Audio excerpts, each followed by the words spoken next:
sahabat Abdullah bin Abbas. Ya, beliau pernah mengatakan, ulun baca, kata beliau, jadi bagaimana seharusnya kita ketika kita ingin sholat? Apakah dalam keadaan malas-malasan, dalam keadaan wajah yang cemberut, apakah dalam keadaan senang ketika ingin sholat?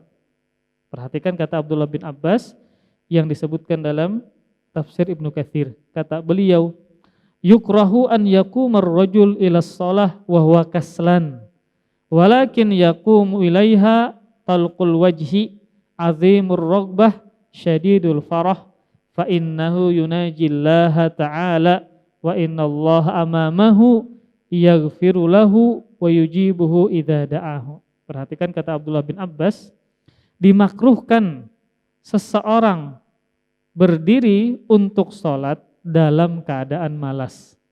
Kenapa demikian? Karena malas dalam sholat adalah sifat orang munafik.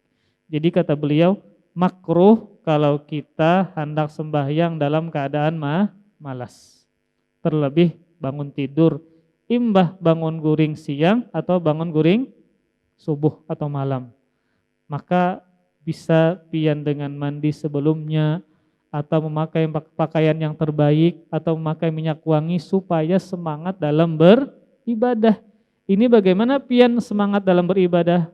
Misalnya pakaian tidak diperhatikan, mengeluarkan bau yang tidak sedap, kemudian misalnya berkeringatan, pulang macam-macam.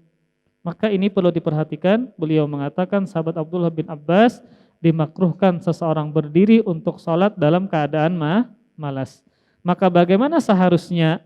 Tetapi dia berdiri untuk sholat dalam keadaan wajah yang ceria. Nah, kata beliau, seharusnya seorang muslim itu kalau hendak sembahyang wajahnya ceria, wajahnya tersenyum, wajahnya nyaman dipandang. Dan dalam keadaan apa lagi?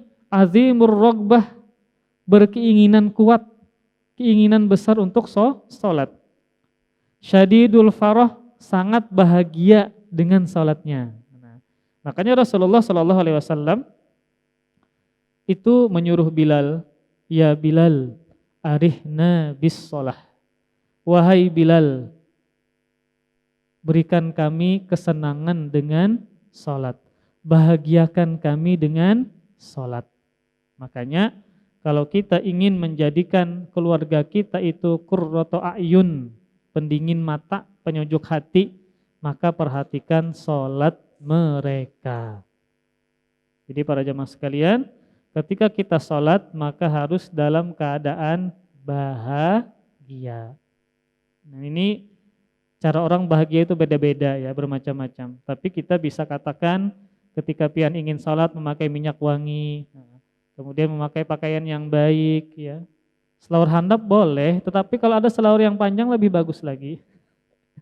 Kadang kayak selaur handap ya, walaupun menutup aurat tidak enak untuk dilihat walaupun sah. 3/4 misalnya, ya pian panjangilah.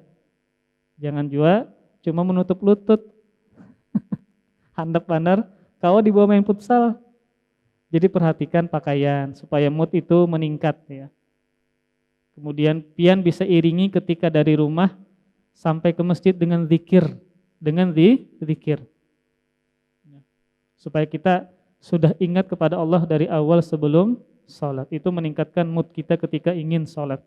Karena ketika sholat kita diperintahkan jangan sampai dalam keadaan malas, tapi dengan wajah yang berseri-seri, kemudian keinginan yang kuat dalam sholat, kemudian dalam keadaan bergembira. Kenapa dia dituntut demikian?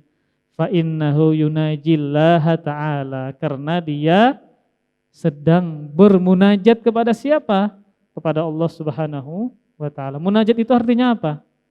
Kalau kita bermunajat kepada seseorang, berarti kita berbicara berdua-duaan secara rahasia. Itu namanya munajat. Seseorang yang sholat seakan-akan dia berbicara kepada Allah secara rahasia, secara lebih serius. Maka harus dengan wajah yang berseri-seri dengan perasaan gembira. Terima kasih. Jazakumullah khairan wa barakallahu fikum. Video ini dibuat atas partisipasi dari donasi Anda. Semoga menjadi amal jariah bagi Anda semuanya.